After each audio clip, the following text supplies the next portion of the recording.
सभी पत्रकार बंधुओं को नमस्कार। भारतीय जनता पार्टी और नरेंद्र मोदी जी की पुलिस, उनकी ईडी, उनकी सीबीआई, उनकी जांच एजेंसियां, उनका एक ही मकसद है, जहां कहीं भी आम आदमी पार्टी दिखे, जहां कहीं भी आम आदमी पार्टी की लोकप्रियता हो, जहां कहीं भी आम आदमी पार्टी का जनाधार बढ़े, तुरंत उनका गला दबा दो, तुरंत उस पार्टी को खत्म करने की योजना में जुट जाओ। आप सब लोग जानते हैं, जम्मू कश्मीर में आम आदमी पार्टी के विधायक महराज मलिक, जो कि अपने क्षेत्र में अस्पताल की मांग कर रहे थे, उसको लेकर लड़ाई लड़ रहे थे, उसको केंद्र सरकार के अधीन आने वाली पुलिस ने, क्योंकि आज जो पुलिस है वो जम्मू कश्मीर के राज्य सरकार के पास नहीं है। आज जो जम्मू कश्मीर की पुलिस है वो नरेंद्र मोदी और भारतीय जनता पार्टी के इशारे पर काम करती है। बीजेपी वाले जो चाहते हैं पुलिस वो करती है, बीजेपी वाले जो निर्देश देते हैं पुलिस वो करती है। तो भारतीय जनता पार्टी के निर्देश पर एक ऐसा विधायक जो जनता के सवालों पर लड़ता है, जनता के सवालों पर, जनता की मांगों पे अस्पताल का मुद्दा उठाता है, उसको गिरफ्तार किया गया। और बीजेपी की पुलिस ने सिर्फ गिरफ्तार नहीं किया, जो धारा आतंकवादियों के खिलाफ लगती है वो धारा महराज मलिक के खिलाफ लगाई गई। पीएसए, पब्लिक सेफ्टी एक्ट, यानी कि जनता के द्वारा चुना गया जनप्रतिनिधि जनता की सुरक्षा के लिए खतरा हो गया है। ऐसी धारा जिसमें जमानत पाना मुश्किल है, वो धारा लगा दी, पीएसए एक्ट लगा दिया। मैं मोदी जी से और भारतीय जनता पार्टी के लोगों से पूछना चाहता हूं, कितनी नफरत भरी हुई है तुम्हारे मन में? कोई अपने क्षेत्र में अस्पताल की मांग नहीं कर सकता, स्कूल की मांग नहीं कर सकता, कोई अपनी आवाज नहीं उठा सकता, और आवाज उठाएगा तो आप उसको उठा के जेल में डाल देंगे। चलो जेल में डाल दिया, जेल में भी डालेंगे तो ऐसी धारा में डालेंगे जो आतंकवादियों पे लग जाए। और आज इसी बात को लेके पूरे जम्मू कश्मीर में 20 जिलों के अंदर आम आदमी पार्टी का जोरदार प्रदर्शन, आंदोलन चल रहा है। पार्टी के राष्ट्रीय संयोजक अरविंद केजरीवाल जी ने भी इस घटना पर अपनी कड़ी प्रतिक्रिया दी कल,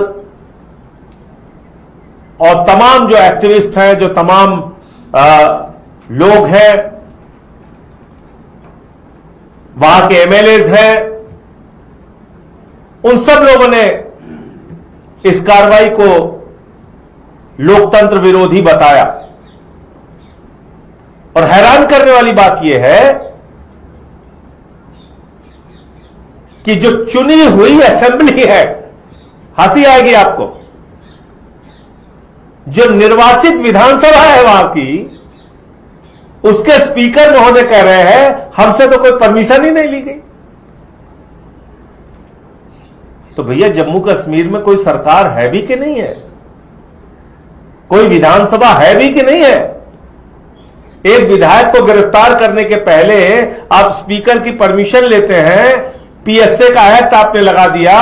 हिंदुस्तान के इतिहास में, जम्मू कश्मीर के इतिहास में पब्लिक सेफ्टी एक्ट, पीएसए का कानून किसी भी विधायक के खिलाफ आज तक इस्तेमाल नहीं किया गया। किसी भी चुने हुए जनप्रतिनिधि के खिलाफ आज तक पीएसए का इस्तेमाल नहीं किया गया। महराज मलिक उन आज तक जितने भी लोग जम्मू कश्मीर में चुने गए उन सबसे ज्यादा खतरनाक बन गया। बीजेपी के लोगों, मोदी जी इतना डर हो गया उसकी लोकप्रियता से।